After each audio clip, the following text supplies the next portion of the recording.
लेकिन sugar control च नहीं है क्योंकि दिन रात पेशाब ज़्यादा आ रहे हैं। बाएं गुर्दे की पत्थरी भी है, ठीक है जी, और दिल का भी मसला है। 3 साल तो तुसीं उहदियां भी गोलियां यूरन फौरन मतलब कंट्रोल नहीं होता बिल्कुल, और दिल का भी मसला है 3-4 साल तो 3 साल तो तकरीबन सुबह दोपहर शाम ਉਹਦੇ वास्ते भी सुबह शाम 3-3 4-4 गोलियां ਉਹਦੀਆਂ भी खा रहे हो। ਇਹਦੇ ਬਾਵਜੂਦ ਪੈਰਾਂ 'ਚ ਸੜਨ ਵੀ ਬਹੁਤ ਜ਼ਿਆਦਾ, ਪੈਰ ਅਕੜ ਵੀ ਜਾਂਦੇ ਨੇ, ਹੱਥ ਪੈਰ ਗਰਮ ਵੀ ਬਹੁਤ ਜ਼ਿਆਦਾ ਰਹਿੰਦੇ ਨੇ। ਬਾਕੀ ਗੁਜ਼ਾਰੇ ਦੀ ਭੁੱਖ ਲੱਗਦੀ, ਨੀਂਦ ਆ ਗਈ ਕਦੀ ਨਾ ਆਈ, ਖੂਨ ਗਾੜਾ, ਸੁਸਤੀ, ਥਕਾਵਟ, ਕੰਧਿਆਂ ਦੀ ਕਮਜ਼ੋਰੀ, ਹਾਂ ਹੱਥ ਪੈਰ ਸੁੰਨ ਹੋ ਜਾਂਦੇ ਨੇ, ਸਾਹ ਫੁੱਲਦਾ, ਖਾਰਿਸ਼ ਹੋਣ ਲੱਗ ਜਾਂਦੀ ਹੈ। जिसम के मुख्तलिफ हिस्सों का गुस्सा है, चिड़चिड़ापन है, यानी कि असी बहुत सारी दवाइयाँ वगैरह इस्तेमाल कर रहे हैं जी। अस्सलाम वालेकुम जी। जी मैं देख रहा, बेफिक्र होए तुसीं ओके। तो यह सारे मामला जोड़े ने तुहाडे चलते पे ने, जो कि जी मुख्तलिफ दवाइयाँ और इलाज भी लै रहे हैं, लेकिन मेरा ख्याल है कि सारे इलाज के दौरान तुहानूं किसी किस्म की कोई भी किहड़ी खुराक इस्तेमाल करनी है नहीं दस्सिया गया ना। खान पीन च की खाना पीना किसी ने नहीं दस्सिया गया, इंजी गल है नहीं दस्सिया। असीं पहले नंबर ते सारियां बीमारियां जिंदे तुहाडा ब्लड प्रैशर भी हाई रहिंदा, बल्कि हर वक्त हाई रहिंदा, उहदे वास्ते मैं खुराक वाली पर्ची पहले तुहानूं समझाउण लगा, जिहड़ियां तुसीं खुराक के अंदर चीज़ां इस्तेमाल करनियां इन्हां सारियां मर्ज़ां के दौरान, और उसके बाद मैं तुहानूं दवाई भी इंशाअल्लाह देना। 10-15 दिन बाद दोबारा हो के अल्लाह करम करेगा, काफ़ी चीज़ां तुहाडियां बेहतर होणगियां।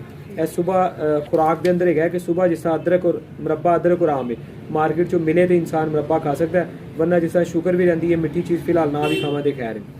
शहद पिया होवे तो कावे च पा सकने, शहद नहीं पिया होया तो गुड़ कावे च पा लांगे, बहुत अच्छी गल है। अच्छा अगर गुड़ जिस तरह शुगर साड़ी ज़्यादा रहिंदी है, असी फिक्का कावा बना के भी पी सकने हैं।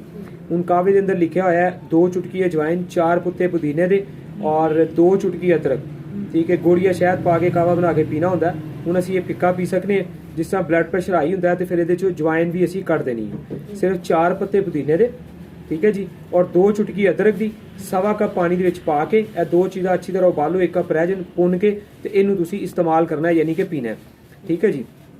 और ताकत वास्ते 2 खजूरां सुबह 2 शाम तुसी लाजमी खा सकते हो। खाने तो घंटा पहले खा लो, खाने तो बेशक, या खाने तो आधा घंटा बाद खा लो। फिलहाल बादाम वगैरह इतने मैं कट रहा नहीं खाने। गोश्त सब्जी मिलाकर खाना है, बकरे और मुर्गे का गोश्त, ठीक है जी। गोश्त की बोटी नहीं खानी, असी सिर्फ गोश्त का शोरबा इस्तेमाल करना है। मसलन टिंडे, तोरी, कद्दू, शलजम, पेठा, कोई भी सब्जी पकाते हो, ये अंदर 2-4 बोटियां बकरे या मुर्गे किसी भी परिंदे के गोश्त दियां पा के वो सब्जी बना के वो सब्जी तुसी खानी है, गोश्त नहीं खाना। गोश्त का सिर्फ शोरबा इस्तेमाल करना, वो भी बकरे का, मुर्गे का या किसी परिंदे के गोश्त का। पतला सारा शोरबा बनाओ और उस शोरबे के नाल तुसी रोटी खा सकते हो, ठीक है। सब्जियां नाल या शोरबे नाल रोटी खा सकते हो। पेट 'च हवा गैस बनती हुए तो माश, मूंगर, मसूर की दाल इस्तेमाल नहीं करी दी, जिस तरह तुहाडे गैस नहीं बनती, तुसी माश, मूंगर, मसूर की दाल पतली शोरबे वाली बना के घर इस्तेमाल करो, ठीक है जी। ये जिहड़े सालन तुसी पकाने उहदे वास्ते जिहड़ा तुसी इस्तेमाल करना है मसाले हांडी च पाने वाले, वो भी मैं दसदा जावां। प्याज, लसन, अदरक, सुरख मिर्च, नमक, ठीक है जी। नमक अपनी जरूरत के मुताबिक इस्तेमाल करो, क्योंकि ब्लड प्रैशर आई होंदा। सुरख मिर्च भी बेशक जिन्नी दिल करे उन्नी पाओ, लेकिन लसन अदरक तेज़ पाना है थोड़ा जिहा, और अच्छी तरह बरीक करके ग्रैंड करके पाउडर करके पाना है। प्याज भी इनके अंदर तुसी शामिल करना है। प्याज, लसन, अदरक, सुरख में नमक, यह 5 चीज़ों के विच मसाले जिहदे लसन अदरक लाजमी और ज़्यादा और बरीक करके पाना, ताकि वो खान च अंदर जाए। इन्हां मसाले तुसी हांडी बनानी है, इहदे च हरी मिर्च नहीं, टमाटर भी बेशक ना पाओ, काली मिर्च भी थोड़ी बहुत पानी पा लो, नहीं तो बेशक रहन दो, बाकी एक्स्ट्रा मसाले बिल्कुल पाने की जरूरत नहीं की, ठीक है। यह मसाले नाल तुसी हांडी बना के खानी है। और प्याज, लसन, अदरक, सुरख मिर्च, नमक वाला अंडा बना के भी तुसी खा सकते हो, मगर उहदे च जर्दी नहीं होनी चाहिए, ठीक है जी। इस दौरान तुसी फल केड़े खा सकते हो, फलों के अंदर अंब, अंगूर है, आजकल नहीं खा सकते, अंगूर है तो खा सकते हैं, लेकिन मिठा अंगूर होवे, खट्टी चीज़ तुहानूं कोई माफक नहीं आएगी। आलू, मटर, गोभी, बादी चीज़ कोई माफक नहीं आएगी, ठीक है जी।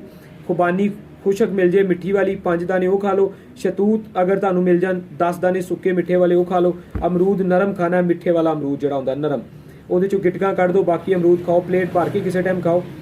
ਚਲਗੋਜ਼ਾ ਖਾਣ ਦੀ ਫਿਲਹਾਲ ਜ਼ਰੂਰਤ ਨਹੀਂ, ਬੀਪੀ ਹਾਈ ਹੁੰਦਾ, ਇਸ ਵਾਸਤੇ ਅਖਰੋਟ ਨਹੀਂ ਖਾਣਾ। ਅਗਰ ਬੀਪੀ ਹਾਈ ਨਾ ਹੁੰਦਾ ਹੋਵੇ ਫਿਰ ਅਖਰੋਟ ਦਾ ਚੌਥਾ ਹਿੱਸਾ, ठीक है, एक अखरोट से 2-4 हिस्से होंगे ने, एक अखरोट 2 दिन च खत्म होना चाहिए। चौथा हिस्सा सुबह शाम खजूर के नाल खा सकते हैं। पपीता भी असी इस्तेमाल कर सकते हैं। स्प्राइट बोतल वगैरह अगर पीनी है, 7 अप स्प्राइट बोतल पानी मिक्स करके बाज़ का इंसान जी पी सकता अगर पीनी हो।